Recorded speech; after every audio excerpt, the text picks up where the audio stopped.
जिसमें भगवान भक्तों की सेवा स्वीकार करते हैं। यह केवल पत्थर का ऐसा अवतार है जो मनुष्य की सोच तथा कला से बनता है। तो क्या है आखिर इस रहस्य के पीछे छुपा हुआ सच? तो आइए हम आपको यही रहस्य का सत्य जानने के लिए एक ऐसे काम में ले चलते हैं जहाँ कुछ ऐसी घटना घटी जिसने सबको चौंका दिया। भगवान श्री कृष्ण अनंत काल से अपने भक्तों के साथ प्रत्येक युग में अपनी लीलाएं प्रदर्शित करते आ रहे हैं। केवल सतयुग, त्रेता युग और द्वापर युग में ही नहीं, बल्कि कलयुग में भी भगवान श्री कृष्ण ने अपने अनुश्रित भक्तों के समक्ष दर्शन देकर कई महान कार्य करवाए हैं। लगभग 700 वर्ष पूर्व मध्वाचार्य वंश के महान आचार्य श्री माधवेंद्रपुरी के समक्ष श्री कृष्ण ने बाल गोपाल प्रकट होकर वृंदावन में ही नहीं अपितु नीलांचल क्षेत्र जो कि आज जगन्नाथपुरी धाम के नाम से भी प्रसिद्ध है, इस पावन क्षेत्र में जाकर श्री कृष्ण ने अद्भुत लीलाएं प्रदर्शित की। गोवर्धन में उनको उनके आदेशानुसार स्थापित कर माधवेंद्रपुरी मणिचंदन लाने के लिए नीलांचल क्षेत्र की ओर निकल पड़े और वहां भी श्री कृष्ण ने गोपीनाथ रूप में उनके लिए स्वयं खीर चलाई। यह अद्भुत लीला चैतन्य चरितामृत में भी श्री कृष्णदास कविराज गोस्वामी द्वारा की गई है। आइए हम इस महान लीला को एक नाटिका के रूप में देखते हैं। एक बार श्री माधवेंद्रपुरी वृंदावन गए और वहां घूमते घूमते गोवर्धन पहुंचे। माधवेंद्रपुरी भगवत प्रेम में उन्मत्त रहते थे और उन्हें इसका ज्ञान भी नहीं रहता था कि दिन है या रात। कभी वह उठ बैठते, कभी भूमि पर गिर पड़ते। उनके उचित या अनुचित स्थान में कोई भेद नहीं रहता था उन्हें। गोवर्धन पर्वत की परिक्रमा करने के बाद श्री माधवेंद्रपुरी गोविंद कुंड गए, वहां स्नान किया और संध्या विश्राम के लिए एक वृक्ष के नीचे बैठ गए। जब वे विश्राम के लिए वृक्ष के नीचे बैठे थे तभी एक अज्ञात ग्वालवाल दूध का पात्र लेकर वहां आया।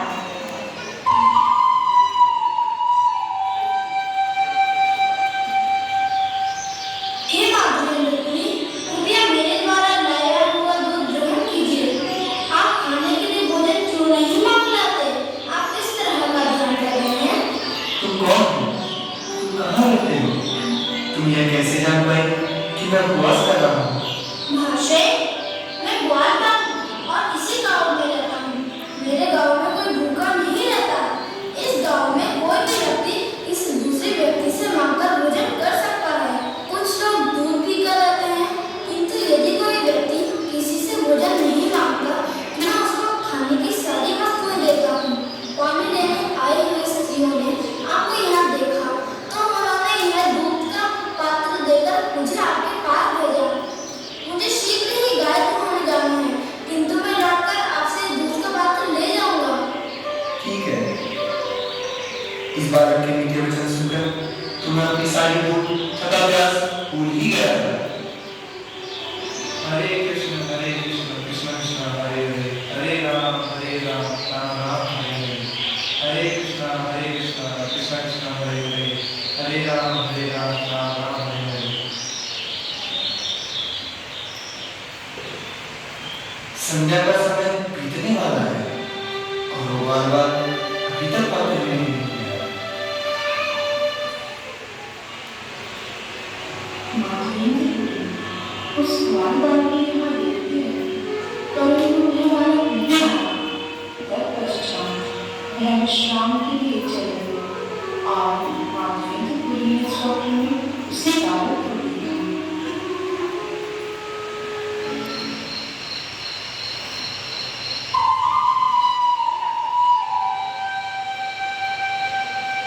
हे माधवेंद्रपुरी, मैं गोवर्धन के निकट एक कुंड में रहता हूँ। वहाँ मुझे कड़ाके की ठंड, बरसती वर्षा, वायु तथा झुलसती गर्मी के कारण अत्यंत कष्ट हो रहा है। कृपा करके गांव के लोगों को लाकर मुझे झाड़ी से निकालिए। उनसे कहकर मुझे पर्वत की चोटी पर भली प्रकार स्थापित कर दीजिए। उस पर्वत की चोटी पर एक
देखा, किंतु किंतु मैं उन्हें पहचान नहीं सका। कृष्णा, कृष्णा, जो भी हो, मुझे तो गोपाल जी की आज्ञा का पालन करना चाहिए। मैं प्रातःकाल गांव जाकर प्रभु को एकत्रित करूंगा और उनकी सहायता से गोपाल जी को झाड़ियों से बाहर निकालूंगा।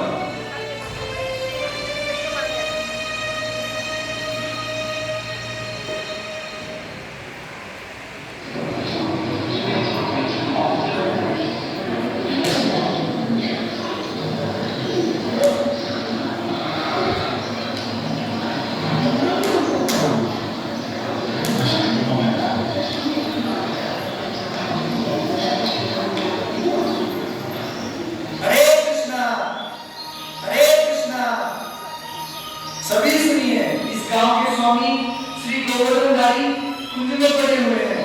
आइए चलकर उन्हें उस स्थान से बाहर निकालते हैं। चलो चलो, सभी चलते हैं और गोपाल जी को निकालते हैं। हाँ चलो। झाड़ियाँ इतनी घनी है कि हम जंगल में प्रवेश नहीं कर पाएंगे। अतएव रास्ता बनाने के लिए कुल्हाड़ी तथा कुदाल ले दो।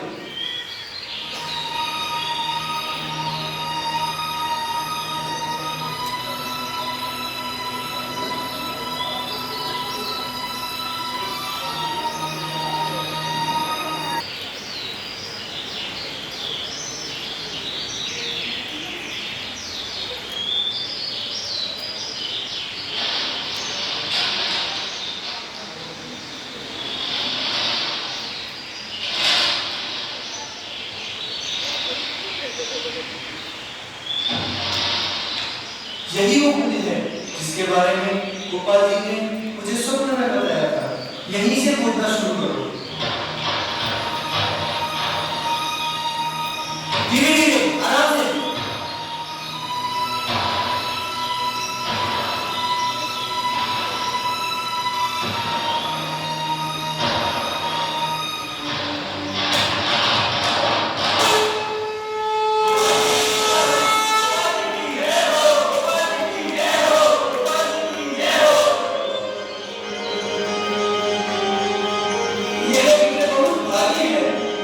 इसे अकेले हिला भी नहीं सकता।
दक्षिण भारत की तरफ जाते समय हाथी जहाँ गोपीनाथ का मंदिर है, विग्रह की सुंदरता देखकर माधवी की पूरी भाव विभोर हो गई।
आप मुझे बताएं कि गोपीनाथ जी को किस प्रकार का भोजन अर्पित किया जाता है, जिससे हम भी अपने रसोई घर में उनकी व्यवस्था करके वैसा ही भोजन श्री गोपाल जी को अर्पित कर सकें।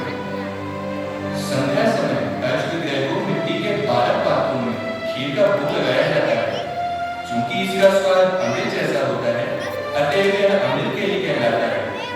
यह खीर सारे जगत में गोपीनाथ खीर के नाम से विख्यात है। ऐसी खीर दुनिया में अन्यत्र कहीं भी अर्पित नहीं की जाती है। अच्छा, तो मुझे आज्ञा दीजिए, भोग का समय हो गया है।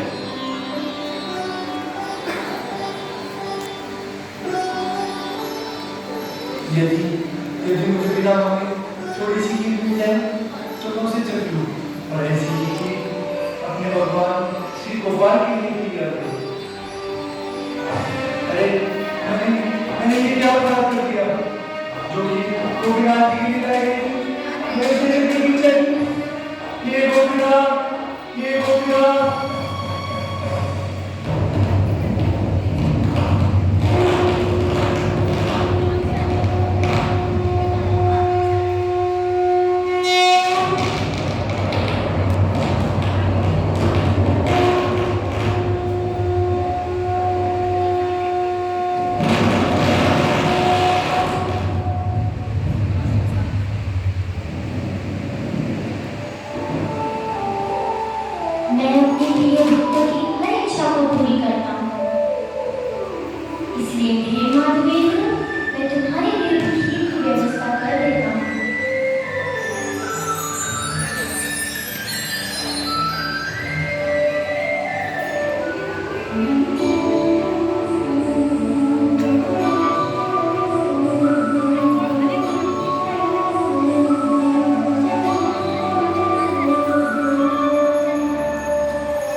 स्वयं गोपीनाथ मेरे सपने में आए। मुझे मंदिर के गर्भगृह में जाकर देखना चाहिए।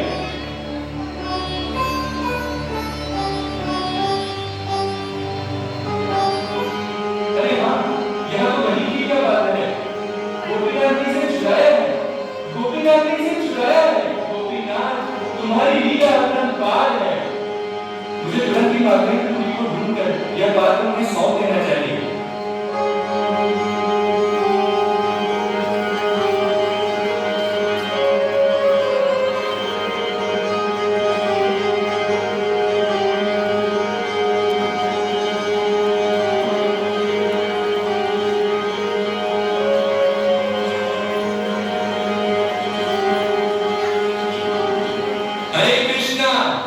हरे कृष्णा, जिसका नाम माधवेंद्रपुरी हो वह आकर यह पात्र ले जाए। गोपीनाथ ने तुम्हारे लिए इस खीर के पात्र को चोरी किया है। माधवेंद्रपुरी, माधवेंद्रपुरी, आप तो तीनों लोकों में परम भाग्यशाली व्यक्ति हो। यह खीर पात्र लेकर अत्यंत सुखपूर्वक प्रसाद ग्रहण करो। मेरा नाम माधवेंद्रपुरी है। गोपीनाथ जी ने आपके लिए खीर के इस पात्र को चोरी किया है। जब आरती समाप्त होने के बाद मैं भगवान को शयन करवा के विश्राम करने चला गया, तब गोपीनाथ जी मेरे सपने में आए और कहा कि मैंने माधवेंद्रपुरी के लिए खीर का एक पात्र चुरा के पर्दे के पीछे रखा है और कहा कि तुम इस पात्र को ले जाकर माधवेंद्रपुरी को दे आओ। कृपया इसे ग्रहण करें।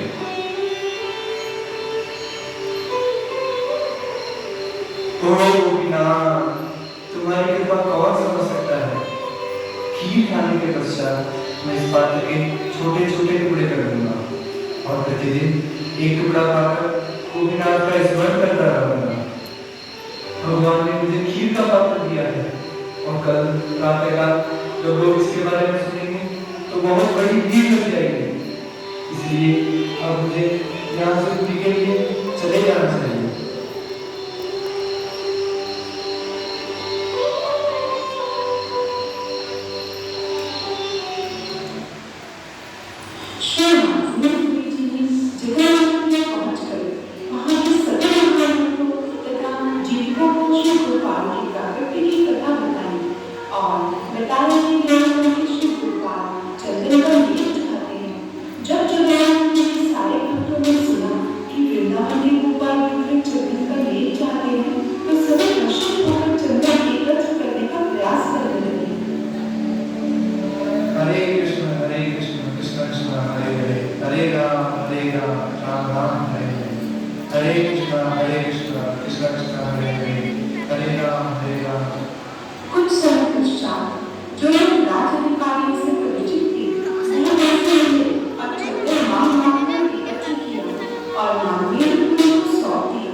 गोपाल जी एक बार फिर मेरे सपने में आए। मुझे उनकी आदेश का पालन अवश्य करना चाहिए।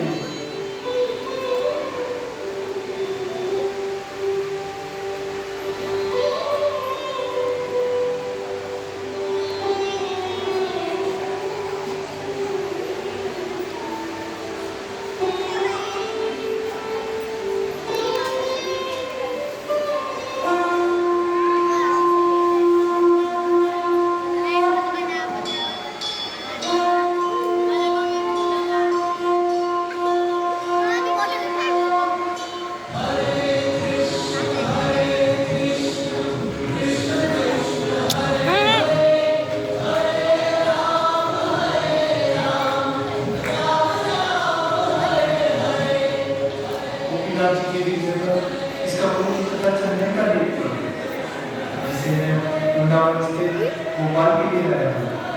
इसे नियमित रूप से प्रतिदिन मेरे गोपीनाथ के शरीर पर चंदन का लेप किया जाए तो गोपाल शीतल हो जाएंगे। आखिर पुरुषोत्तम भगवान पूजा स्वतंत्र है, उनका आदेश सर्वशक्तिमान है।